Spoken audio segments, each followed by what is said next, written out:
अस्सलाम वालेकुम जी dear students. इस वीडियो के अंदर जो है वो हम एक नए लेक्चर के साथ जो है वो आपको आगाज़ देंगे। वो ये है कि जी इसमें हम कुछ टॉपिक्स पहले रिकैप करेंगे और उसके बाद हम नए टॉपिक्स की तरफ जाएंगे। सबसे पहले हमने जो रिकैप में देखा है वो हमने रन टाइम कॉम्प्लेक्सिटी जो है वो एल्गोरिथम की यूजिंग रैम मॉडल के ज़रिए हमने जो है वो फाइंड आउट करने की कोशिश की है। उसके बाद जो है वो हमने देखा कि जी measuring of space and time complexity और implement to find the performance of proposed algorithms. और फिर उसके बाद for run time complexity identification of input size and number of primitive operations is necessary. यानी अगर हमने run time complexity find out करनी है तो हमें जो है वो इनपुट साइज़ का और नंबर ऑफ प्रिमिटिव ऑपरेशंस जो है वो जानना और समझना ज़रूरी है। तो हमने इनपुट साइज़ और प्रिमिटिव ऑपरेशंस को जो है वो काफ़ी डिटेल से जो है वो डिस्कस किया था। इसके बाद आ जाता है how do we analyse algorithm और we need to define a number of objective measures, compare execution times, not good times are specific to a particular computer. इसको हम मज़ीद जो है वो इलेबोरेट करने की कोशिश करते हैं। लेक्चर है वो ऑर्डर ऑफ ग्रोथ या आप उसको रेट ऑफ ग्रोथ भी कह सकते हैं किसी एल्गोरिथम की, हमने वो फाइंड करनी है और एसिम्प्टोटिक एनालिसिस किसी भी एल्गोरिथम का जो है वो हमने परफॉर्म करने हैं। हमारा जो फर्स्ट यानी इसमें जो है वो बेसिकली हम एसिम्प्टोटिक जो नोटेशन है वो जो है हम फाइंड आउट करेंगे। टॉपिक है वो है how do we analyse algorithm. हम एल्गोरिथम को कैसे एनालाइज करेंगे। हमारे पास डिफरेंट ऑप्शन है। For example if you have an algorithm और सिर्फ एक एल्गोरिथम अगर आपके पास है और मैं आपसे पूछूं कि हम इसकी एनालिसिस कैसे करें, तो नंबर वन ऑप्शन जो आप लोगों के पास होगा वो होगा कि हम इसके एग्जीक्यूशन टाइम को जो है वो कंपेयर करें। अब आपको ये भी आइडिया है कि आपके पास डिफरेंट कंपेयर करें मतलब किसी भी और आप एल्गोरिथम के साथ उसका एग्जीक्यूशन टाइम और अपने एल्गोरिथम का एग्जीक्यूशन टाइम कंपेयर करेंगे तो फिर आप एनालाइज कर सकते हैं कि आपका एल्गोरिथम जो है वो दूसरे एल्गोरिथम से बेहतर है या कि नहीं। कंप्यूटर्स का जो रन टाइम है वो डिफरेंट होता है, हार्डवेयर रैपिडली चेंज हो रहे हैं, तो आप इस बेस पे किसी एल्गोरिथम की जो कम्प्लेक्सिटी है वो आप नहीं बता सकते। क्योंकि अगर फॉर एग्जांपल एक एल्गोरिथम जो है वो एक सिस्टम पे अपनी परफॉर्मेंस बेस्ट शो कर रहा है, तो मे भी हो सकता है कि नेक्स्ट कोई और इसी टाइप का हार्डवेयर हो, आपका सिस्टम हो और उस पर वो अपनी परफॉर्मेंस शो ना करे। तो हमारे पास ये बेस्ट आइडिया नहीं है कि हम अपने कंप्यूटर की एग्जीक्यूशन टाइम की बेस पे ये डिसाइड कर दें कि this one is the best algorithm. Second choice फिर हमारे पास आ जाती है नंबर ऑफ स्टेप्स। जैसे हमने लास्ट इसमें पढ़ा था लेक्चर में कि नंबर ऑफ स्टेप या प्रिमिटिव ऑपरेशन जो हैं वो हमें रन टाइम कम्प्लेक्सिटी मालूम करने में हमारी हेल्प कर सकते हैं। लेकिन but this is not like previous idea जो हमारा ये था कि हम एग्जीक्यूशन टाइम उसका वो मेजर करें थ्रू कंप्यूटर सिस्टम। जिस तरह वो बेस्ट आइडिया नहीं था, इसी तरह हमारे पास ये भी बेस्ट चॉइस कंसीडर हम नहीं कर सकते। क्योंकि अगर आप इस बेस पे करें कि नंबर ऑफ स्टेप की बेस पे ये डिसाइड करें कि ये एल्गोरिथम बेस्ट है या नहीं है, तो उसके लिए फिर ये होगा कि आप जैसे मैं आपको एक एग्जांपल भी अभी बताऊंगा कि हमारे पास जो है लेट कहते हैं एक टास्क है, हम असाइन करते हैं कि एक एरे को आप लोगों ने इनिशियलाइज करना है विद ज़ीरो।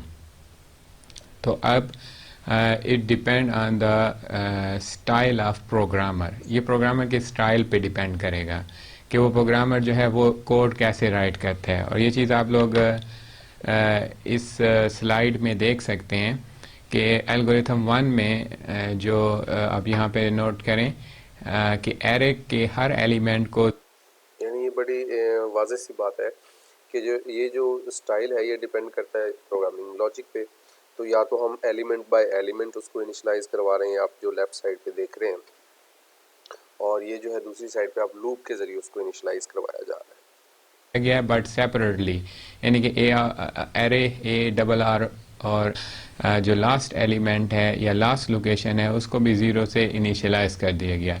ये हमारे एल्गोरिथम की फर्स्ट वो थी अप्रोच थी एक प्रोग्रामर की जिसने एरे को, अब जैसे आप लोगों को पता है जब आप लोग लैंग्वेज कंप्यूटर सी लैंग्वेज पढ़ रहे होंगे तो उस वक्त आप लोगों को टीचर्स ने जो है इस चीज़ का या बुक्स में आथर ने आपको इस चीज़ के बारे में बताते हैं कि जब भी एरे को रीड करना हो या उसको राइट करना हो या उसके ऊपर कोई भी प्रोसेस परफॉर्म करना हो, then your best choice is to perform a loop. यानी कि आप ये तीनों काम जो है, जो एरे के ऊपर आप ऑपरेशन परफॉर्म करना चाहते हो, इसको आप लोग जो है लूप के थ्रू परफॉर्म करो। अब दो चॉइसेस हैं और इन दोनों में एल्गोरिथम 1 और सेकंड में, अगर आप एल्गोरिथम 1 में काउंट करें तो आपके पास n-1 स्टेप बनते हैं, और अगर हम एल्गोरिथम 2 को काउंट करें तो आपके पास 2 स्टेप बनते हैं। अब वो 2 स्टेप आपके पास कौन से हैं? फर्स्ट वन, ये आप देख लें, ये आपका स्टेप 1 है और ये आपका स्टेप 2 हो गया। और अगर मैं इसी चीज़ को कंटिन्यू रखूं तो यहाँ पे आप लोगों के पास जो है स्टेप n-1 काउंट हो जाएगा। तो आपको टोटल n-1 तो आप नहीं कह सकते क्योंकि हम ज़ीरो से भी वो कर चुके हैं, तो इस चीज़ को आप लोग जो है वो कर दोगे, एक्सक्लूड कर दोगे, तो टोटल आपके पास जो स्टेप बनेंगे वो n स्टेप बने, क्योंकि आपके पास n एलिमेंट्स थे। और अगर हम यहाँ पे काउंट करें तो आपका ये फर्स्ट स्टेप हो गया, आपने एक स्टेटमेंट लिखी, और ये आपका सेकंड स्टेप हो गया, 2 स्टेप। अब यहाँ पे आपके पास 2 स्टेप हैं, ऑल दो के लूप जो है वो n टाइम परफॉर्म होगी, लेकिन यहाँ पे नंबर ऑफ स्टेटमेंट या आपके पास नंबर ऑफ स्टेप जो है वो हम 2 ही काउंट करेंगे। अब इनमें से कौन सी बेस्ट अप्रोच है, हम इस पे भी हम डिसाइड नहीं कर सकते, इस बेस पे भी कि नंबर ऑफ स्टेप अगर कम होंगे तो हम ये कहेंगे कि एल्गोरिथम जो है या सूडो कोड जो है वो आपका बेस्ट है, या आपके पास नंबर ऑफ स्टेप जो है वो ज़्यादा हैं तो उससे क्या ये आपका एल्गोरिथम जो है वो अच्छा नहीं होगा। तो इसलिए आपके पास जो है नंबर ऑफ स्टेप को भी एक बेस्ट आइडिया कंसीडर नहीं किया जा सकता। अब हमारे पास जो है फर्स्ट चॉइस ये थी कि हम एग्जीक्यूशन टाइम के ऊपर वो डिसाइड करें कि this one algorithm is best और नॉट, और सेकंड चॉइस हमारे पास जो थी वो ये थी कि हम नंबर ऑफ स्टेप को कैलकुलेट करके बताएं कि ये एल्गोरिथम जो है वो बेस्ट है या नहीं है। हम इस बेस पे भी हम एनालिसिस नहीं कर सकते या उसकी परफॉर्मेंस को डिस्कस नहीं कर सकते। तो थर्ड और आइडियल चॉइस जो आप लोगों के पास है वो हमने लास्ट, यानी हमारे पास दो अप्रोचेस तो पहले दिमाग में आती हैं कि जी या तो हम एग्जीक्यूशन टाइम कंपेयर कर लें दो एल्गोरिथम्स का, या हम क्या करें फिर उसके नंबर ऑफ स्टेप्स को काउंट कर लें। तो ये दोनों अप्रोच ही जो है वो गलत है। तो हमारे पास जो बेस्ट अप्रोच है या वो बेस्ट जो मेथड है या वो बेस्ट सोच जो है हमारी, जिसकी मदद से हम किसी भी एल्गोरिथम को एनालाइज कर सकते हैं, वो है express running time as a function of input size. यानी इनपुट साइज हम उसमें देंगे तो दोनों जितना जो है वो रनिंग टाइम देंगे, ठीक है, उनमें से जो एल्गोरिथम रनिंग टाइम कम लेगा वो हमारे नज़दीक जो है वो बेहतर होना चाहिए। आइए इसको मज़ीद जो है वो एक्सप्लेन करते हैं। लेक्चर में भी डिस्कस किया था कि जब हम ये पढ़ रहे थे कि steps of number of steps to calculate time complexity of an algorithm, उसमें जो पहला स्टेप था वो था इनपुट साइज, दूसरा जो स्टेप था वो था type of operations, third step जो था define a function which comprises on input size, और उससे पहले जो आपके पास था वो था type of complexity. In third one आपके पास था टाइप ऑफ कम्प्लेक्सिटी, एंड 4 में आप लोगों ने फंक्शन डिफाइन करना था on the base of type of complexity and your input size. तो यहाँ पे जो आपके पास एल्गोरिथम को एनालाइज करने के लिए जो थर्ड चॉइस आपके पास, यानी आइडियल चॉइस आप यहाँ पे कह सकते हैं, वो ये है कि आपने अपने एल्गोरिथम के रनिंग टाइम को in the form of function जो है वो प्रेजेंट करना है, in the form of function present करना है। और यहाँ पे फंक्शन का नाम दिया गया है एफ ऑफ एन। आप यहाँ पे देख सकते हैं this one F of N. अब ये एन जो है ये आपका क्या शो करेगा, ये आपको शो करेगा इनपुट साइज, यानी कि आपके फंक्शन का जो इनपुट साइज है ये उसको प्रेजेंट करेगा। अब इसमें हमें क्या करना है, फॉर एग्जांपल अगर हमने एक एल्गोरिथम का फंक्शन डिफाइन कर लिया, लेट करते हैं एफ ऑफ एन है, इसी तरह हम एक दूसरी अप्रोच के मुताबिक दूसरा एल्गोरिथम उसी प्रॉब्लम को सॉल्व करने के लिए बनाते हैं, तो हम लेट करते हैं उसके लिए भी एक दूसरा फंक्शन हम डिफाइन कर लेते हैं, लेट करते हैं जी ऑफ एन है। तो फिर जब हम इन दोनों फंक्शन को कंपेयर करेंगे, यानी कि इसके रन टाइम को, अब जैसे आप लोग यहाँ पे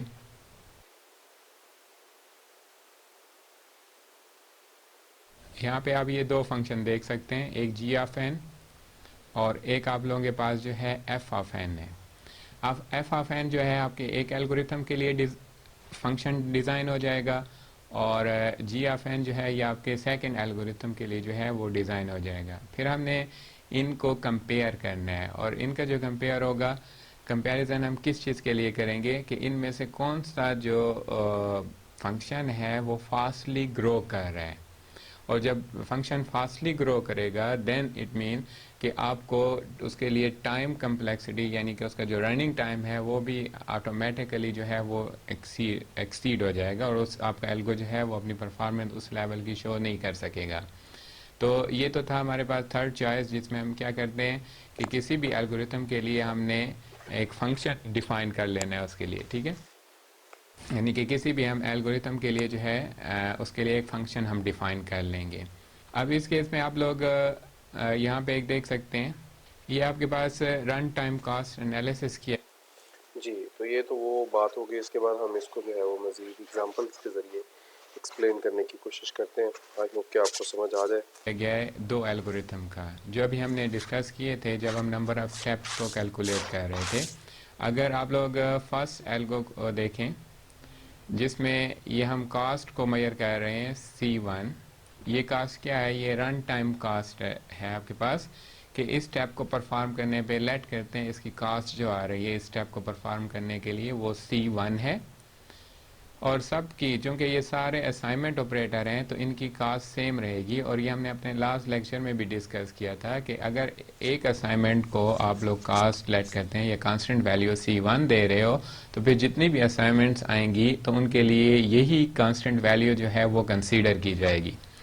अगर आप लोग इसमें देखें एल्गोरिथम 2 में, तो उसमें आपके पास लूप के लिए कास्ट जो है वो C2, और जो सिंपल असाइनमेंट हो रही है आपके पास एरे के किसी एक स्पेसिफिक लोकेशन पे वैल्यू को स्टोर किया जा रहा है, ज़ीरो को प्लेस किया जा रहा है, तो इसकी कास्ट जो हो गई C1 हो गई। ये भी असाइनमेंट को शो कर रहा था इसलिए यहाँ पे हमने इसको C1 ही लिया है।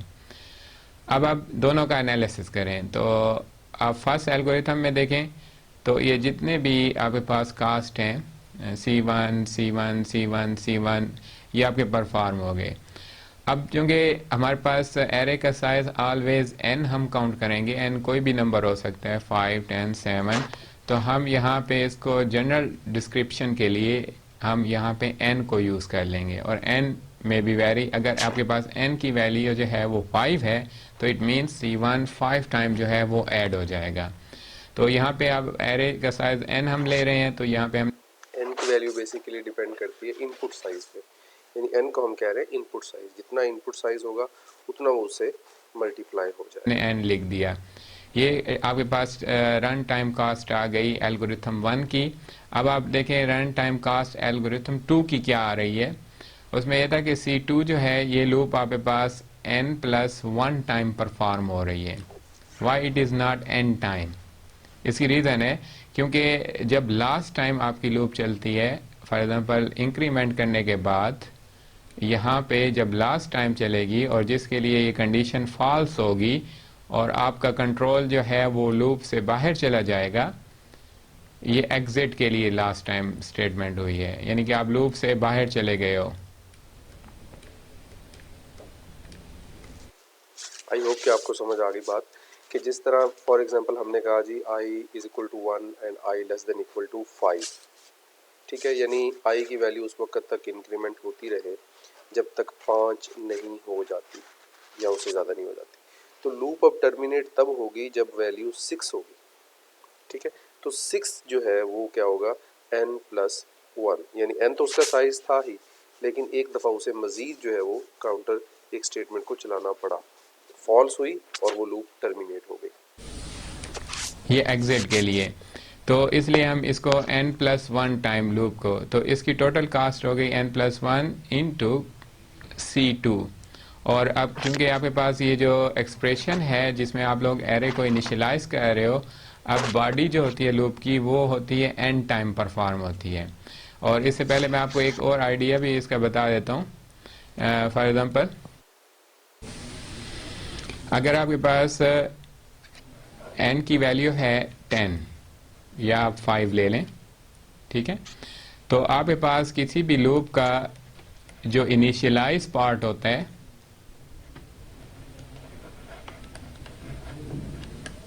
ये 1 टाइम एग्जीक्यूट होता है, और जो आपके पास कंडीशन होती है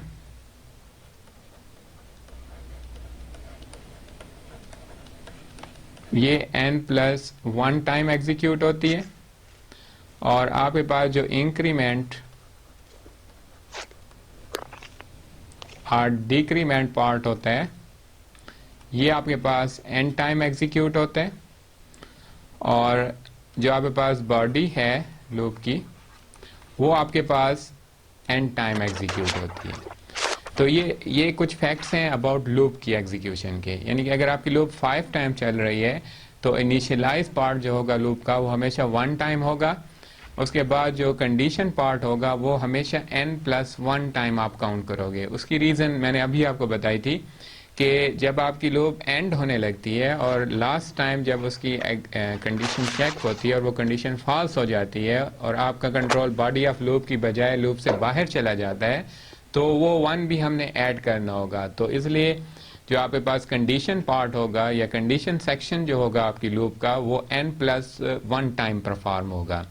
उसके बाद जो आपके पास थर्ड पार्ट जो होता है लूप का, जो आप लोग यहाँ पे देख सकते हैं i++ इंक्रीमेंट और डिक्रीमेंट पार्ट, ये पार्ट n टाइम चलेगा, और ये जो बॉडी ऑफ लूप है ये जिसको मैं अभी ये वो कर रहा हूँ पॉइंट आउट कर रहा हूँ, ये भी आपके पास जो है n टाइम चलेगी।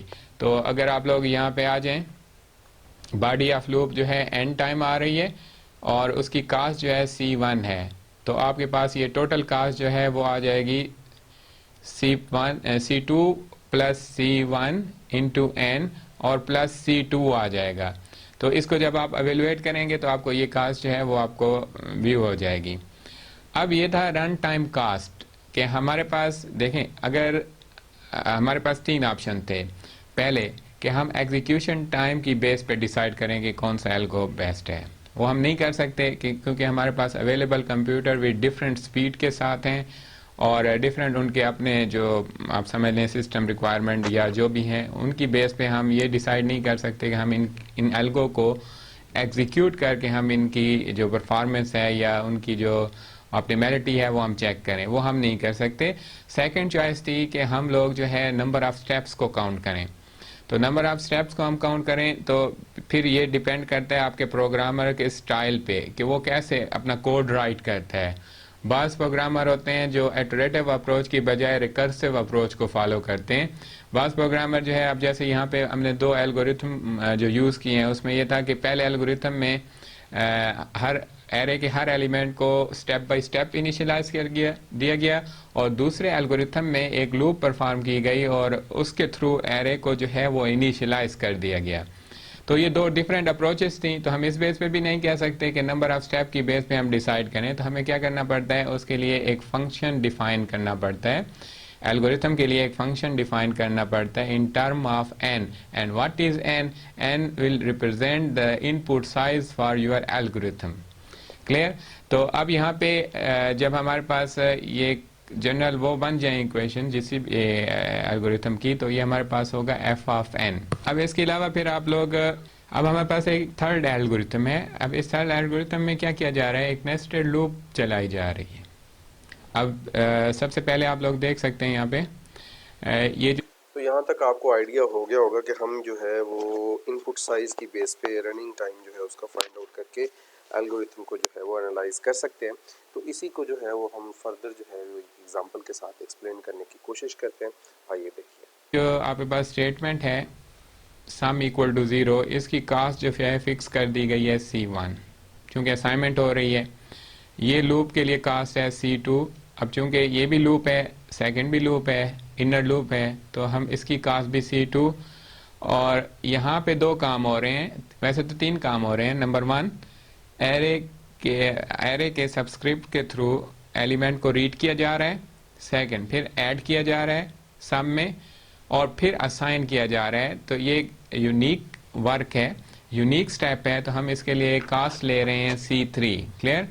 अब जब आप इनको इनको in the form of function present करेंगे, तो ये आपके पास कास्ट आ गई आपके असाइनमेंट की C1। उसके बाद जो C2 है आपके पास, ये आपके पास कास्ट है इस फर्स्ट लूप की। तो और फर्स्ट लूप आपके पास n+1 टाइम एग्जीक्यूट हो रही है, ये जिसको अभी मैंने अंडरलाइन कर दिया है।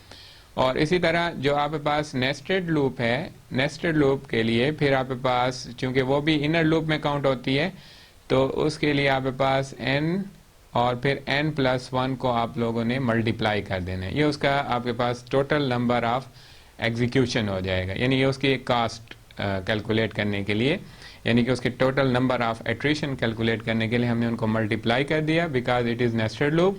और फाइनली जो C3 कास्ट है आपकी एक्सप्रेशन की, वो आपके पास आ जाएगी in the form of n² के। यानी जब आप कॉस्ट फाइंड आउट करना चाहते हैं, उसका रनिंग टाइम कॉस्ट, तो उसको आप फंक्शन बनाएंगे तो आप उसको बड़ी आसानी के साथ उसका जो एनालिसिस है वो आप कर पाएंगे। तो ये आपके पास फंक्शन को डिफाइन करने के लिए हमने टोटल कम्प्लेक्सिटी जो है, रन टाइम कॉस्ट जो है, वो कैलकुलेट की है। ये था हमारे पास थर्ड एल्गोरिथम। तो यहाँ तक जो है वो हमने यहाँ पे याद देख लिया कि हम किस तरह से अपने एल्गोरिथम्स को जो है वो एनालाइज कर सकते हैं। तो हमने उसकी 2 से 3 एग्जांपल्स चेक की, उसको हमने कंपेयर करने की कोशिश की। अब हमारा जो नेक्स्ट टॉपिक है वो है एसिम्प्टोटिक जो है वो नोटेशंस। एसिम्प्टोटिक नोटेशंस क्या होती हैं, एसिम्प्टोटिक एनालिसिस हम किस तरह से कर सकते हैं, और ये हम एसिम्प्टोटिकली जो है वो इसको अप्रोच करने की कोशिश करेंगे। ये हमारा नेक्स्ट टॉपिक होगा। तो उस वक्त तक के लिए अपना ख्याल रखें और दुआ में याद रखें। अल्लाह हाफिज़।